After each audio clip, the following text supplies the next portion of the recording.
Continuación del Santo Evangelio según San Lucas. En aquel tiempo dijo Jesús a los fariseos esta parábola. Cierto hombre dispuso una gran cena y convidó a muchos. Y envió a la hora de cenar a su siervo para decir a los convidados que viniesen, pues ya estaba todo dispuesto. Y empezaron todos a excusarse. El primero dijo: he comprado una granja y necesito ir a verla. Ruégote que me des por excusado. El segundo dijo: he comprado 5 yuntas de bueyes y voy a probarlas. Dame, te ruego, por excusado. Otro dijo: acabo de casarme y así no puedo ir allá. Habiendo vuelto el criado, refirió todo esto a su amo. Irritado entonces el padre de familias, dijo a su criado: sal luego a las plazas y a los barrios de la ciudad, y tráeme acá cuantos pobres, lisiados, ciegos y cojos hallares. Dijo después el criado: Señor, se ha hecho todo como mandaste, y aún sobra lugar. Le respondió el amo: sal a los caminos y cercados e impele a cuantos halles y que vengan, para que se llene en mi casa. Pues os aseguro que ninguno de los que antes fueron convidados ha de probar mi cena. Pueden tomar asiento. La epístola está tomada de la carta del apóstol San Juan. Carísimos hermanos míos, no os extrañéis si os aborrece el mundo. Nosotros sabemos que hemos sido trasladados de la muerte a la vida porque amamos a los hermanos. El que no los ama permanece en la muerte, y todo el que aborrece a su hermano es homicida, pues ya sabéis que ningún homicida la vida eterna tiene su morada. En esto hemos conocido la caridad de Dios, en que dio el Señor su vida por nosotros. También nosotros debemos estar prontos a dar la vida por la salvación de nuestros hermanos. Mas el que tuviere bienes de este mundo y viere a su hermano sufrir necesidad y desherrar sus entrañas, ¿cómo es posible que resida en él la caridad de Dios? Hijitos míos, no amemos de palabra ni de boca, sino con obras y de veras. En nombre del Padre, y del Hijo, y del Espíritu Santo. Amén. Una advertencia primero: este domingo es el domingo segundo después de Pentecostés, pero figura en los misales viejos como el domingo dentro de la octava de Corpus Christi, porque antes estas fiestas importantes tenían, para alargar el motivo de la fiesta, una octava. El Papa Pío XII solamente dejó 3 octavas en el año litúrgico, que son la de Navidad, la de Pascua y de Pentecostés. Pero es verdad que, de todos modos, el Papa Pío XII quiso que este domingo tuviera mucho que ver con la fiesta que celebramos el jueves pasado de Corpus Christi, donde sacamos al Santísimo Sacramento como homenaje en procesión con los cantos en honor de este Santísimo Sacramento. Yo les dije la otra vez que la Iglesia reparte el año litúrgico en 2 grandes partes. La primera nos muestra el modelo, que es nuestro Señor Jesucristo. La segunda se dedica a la santificación de las almas, donde ya se aplica las enseñanzas de nuestro Señor en su predicación. Por eso es que se cuentan muchas parábolas y muchos ejemplos de la vida de nuestro Señor Jesucristo. Pero, como ya vimos, se dedica a la santificación luego de Pentecostés, la venida del Espíritu Santo, la persona de la Santísima Trinidad a quien se le aplica la santificación de las almas. Es la Santísima Trinidad entera, Dios mismo, el que nos santifica. Puso primero el misterio principal de nuestra Santa Fe, que nos distingue de todas las otras falsas religiones, el misterio de la Santísima Trinidad. Y luego va a hacer hincapié en el misterio de la encarnación y redención del género humano, que todo está incluido en esta fiesta maravillosa del Santísimo Cuerpo de nuestro Señor Jesucristo, la fiesta de Corpus Christi. En este sacramento que no es el más importante de todos, porque el bautismo más importante, dado ya si ponemos a ver el tema de nuestra salvación, la misma Eucaristía no es un sacramento con necesidad absoluta de medio para llegar a santificarse, pero sí sabemos que es el más grande de los sacramentos, porque no solamente contiene a la gracia que nos dan los sacramentos, que son el camino natural de la gracia sobrenatural, sino que contiene al mismo autor de la gracia, que es nuestro Señor Jesucristo. Hoy vimos en el Evangelio la parábola de los convidados a la cena. Dice, un gran señor organizó una importante cena y todos los que estaban convidados empezaron a excusarse. Una cosa a tener muy en cuenta de estas excusas de estos convidados, primeramente a la cena, a la gran cena, son totalmente viables, podríamos decir, son lógicas, podríamos decir que tienen una excusa suficiente para dejar de ir a esta cena a la que habían sido convidados. Sin embargo, se enoja el organizador de la fiesta y dice, ninguno de los que habían sido convidados primeramente va a probar mi cena. Nosotros sabemos que tenemos medios para llegar a Dios.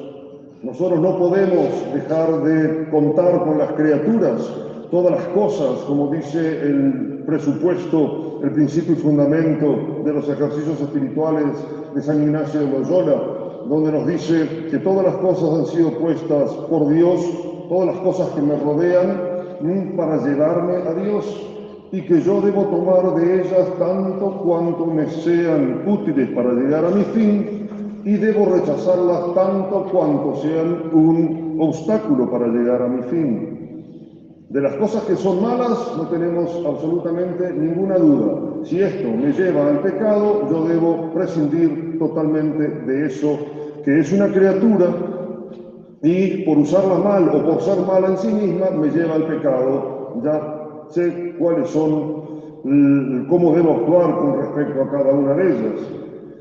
Pero después están las cosas indiferentes, las criaturas indiferentes. Fijémonos en estas excusas que buscaron los primeros convidados a la cena. Eran todas cosas buenas. Uno había comprado una granja, otro había comprado unas 5 yuntas de bueyes y las tenía que probar, y el otro se había casado y no podía ir a la fiesta. Sin embargo, el gran padre de familias se enojó y dijo, ninguno va a probar esta cena. ¿Qué quiere decir? Que hay muchas criaturas que, aunque sean indiferentes o incluso buenas, entre comillas, para mí no son buenas. ¿Por qué? Porque son un obstáculo para llegar al fin para el que fui creado, que es mi santificación, mi unión con Dios. Nosotros tenemos una gracia muy grande. Si uno compara a las muchas comunidades de católicos que hay hoy desparramadas por el mundo, tenemos la gracia inmensa de contar con la Santa Misa, que es precisamente el cuerpo de nuestro Señor Jesucristo, el sacramento del cuerpo de nuestro Señor Jesucristo, tanto en su visión de sacrificio como de sacramento. Y contamos con él y lo tenemos la mayoría de nosotros a un paso de donde vivimos. O sea, somos invitados a esa fiesta maravillosa, a esa gran cena que es el poder escuchar la Santa Misa. Siempre recordemos que la Santa Misa no hay nada comparable a la Santa Misa. ¿Por qué? Porque el principal sacerdote es nuestro Señor Jesucristo. La víctima es nuestro Señor Jesucristo. Es la oración oficial por excelencia de la Iglesia. Nada puede contentar más a Dios que escuchar la Santa Misa de parte nuestra.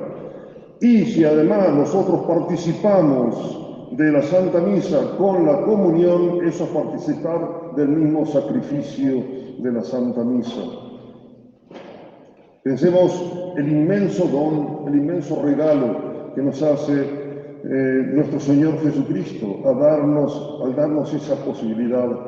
No solamente escuchar la misa, comulgar en ella, sino saber que en este lugar privilegiado del retiro contamos con la presencia real de nuestro Señor Jesucristo constantemente. Dios está realmente en medio de nosotros. Sabemos también que la Santa Misa es la aplicación de los méritos a los fieles de la redención obrada por nuestro Señor Jesucristo. ¿Qué quiere decir eso? Que mientras más participemos de la Santa Misa, más vamos a participar de la redención efectuada en el género humano, en cada uno de nosotros. O sea, no existe medio de santificación más grande que el de la Santa Misa con la comunión incluida.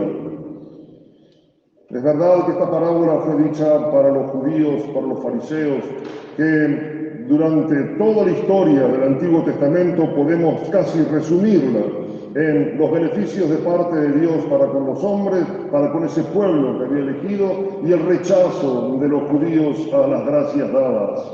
¿Cuántas gracias recibió el pueblo judío, el pueblo de Israel?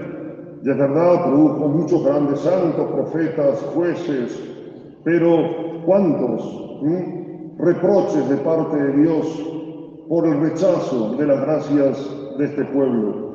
Que no nos pase a nosotros algo parecido, porque realmente Dios ha tenido una inmensa preferencia para con cada uno de nosotros que tenemos la posibilidad de asistir a la Santa Misa. Como les digo, tantos grupos en el mundo que no tienen esa posibilidad. ¿Cuántos hay que están clamando, me escriben, clamando por una confesión, por una comunión, por asistencia a la Santa Misa? Y, vuelvo a decir, las excusas eran parecían totalmente lógicas. Sin embargo, el Señor se enojó, el padre de familia. Nadie de los que primeramente habían sido invitados ha de probar mi cena. Pensemos entonces en los inmensos regalos que nos hace Dios. No vengamos a misa como una cuestión rutinaria, que es el peligro de los que contamos con ello, porque dejamos, miren, el sacrificio de la misa, ustedes saben, tiene valor infinito en lo que es en muchas de sus fines, de sus frutos, la adoración, por ejemplo. Pero nosotros vamos a salir con los méritos de cada misa de acuerdo al grado de caridad que tengamos en el momento de escuchar la Santa Misa. Quiere decir entonces que vamos a salir con el receptáculo lleno, pero de acuerdo al tamaño del receptáculo. Entonces es muy importante que la misa no se transforme en algo totalmente rutinario y que siempre vengamos a la Santa Misa como si fuera la única misa que vamos a escuchar en nuestra vida y en la única comunión que vamos a recibir, porque además también podemos llegar a pensar, y algún día va a ser, que va a ser la última que escuchemos y la última comunión que comulguemos. No seamos como el pueblo de Israel que rechazó a nuestro Señor. Tantas gracias que recibimos de parte de Él y que actuarían cada una de ellas nuestra propia santificación enormemente si fuéramos nosotros fieles a la gracia. Pidámosle entonces en cada Santa Misa a nuestro Señor Jesucristo que realmente prepare, agrande inmensamente nuestra alma para que el receptáculo realmente sea muy, pero muy grande y que entonces podamos santificarnos en el día a día, que ese es el fin. Pensemos, sí, que hay muchas excusas para no escuchar una Santa Misa y que son valederas, podríamos también decir, y sin embargo no son valederas. Debo rechazar todas las criaturas, todos los medios que tengo a mi alrededor, tanto cuanto sean un obstáculo para llegar a mi santidad. Entonces, esto es bueno en sí mismo, sí, es bueno en sí mismo, pero es malo para mí porque no me deja ir a la Santa Misa, no me deja comulgar, ni hablar de las cosas malas, que esas deben ser rechazadas absolutamente, en absoluto. Pidamos a la Santísima Virgen. Hoy preparando el sermón veía el tema de la Eucaristía y la Santísima Virgen. En ese momento sublime de la vida de Nuestra Señora, cuando se le aparece el Arcángel San Gabriel porque ha sido elegida para ser la Madre de Dios, el comienzo de la redención del género humano, y que dependió de ese fiat voluntas tua, hágase en mí según tu palabra, yo soy la esclava del Señor, que realmente nosotros seamos dóciles en manos de ella para que ella prepare nuestra alma siempre a la mejor recepción de nuestro Señor Jesucristo, que se produce cada vez que comulgamos. Y en la acción de gracias, tan importante también, pidamos las cosas, especialmente las cosas absolutamente necesarias para nuestra santificación. Podemos pedir cosas de la tierra, es verdad, pero nunca, nunca dejando de lado lo principal, que es precisamente el amar más y más a Dios. Hoy cuando pensaba en el sermón decía los reproches. A veces los sacerdotes nos centramos mucho en los reproches de parte de Dios y a veces hacemos quedar a Dios como una persona que constantemente, como un ser que nos está exigiendo todo el tiempo. Y es verdad, a veces no hay más remedio, somos naturaleza caída, estamos inclinados hacia el mal, estamos necesitando una constante corrección, pero no debe ser el motivo por el cual nosotros nos volcamos hacia Dios, sino el amor a Dios. Él hizo todo lo que hizo por amor mío. Él hizo todo lo que hizo por amor de cada uno de ustedes. Y el amor se paga con amor. Y eso es en lo que más debemos insistir. Que así sea. Ave María Purísima. En nombre del Padre, del Hijo y del Espíritu Santo.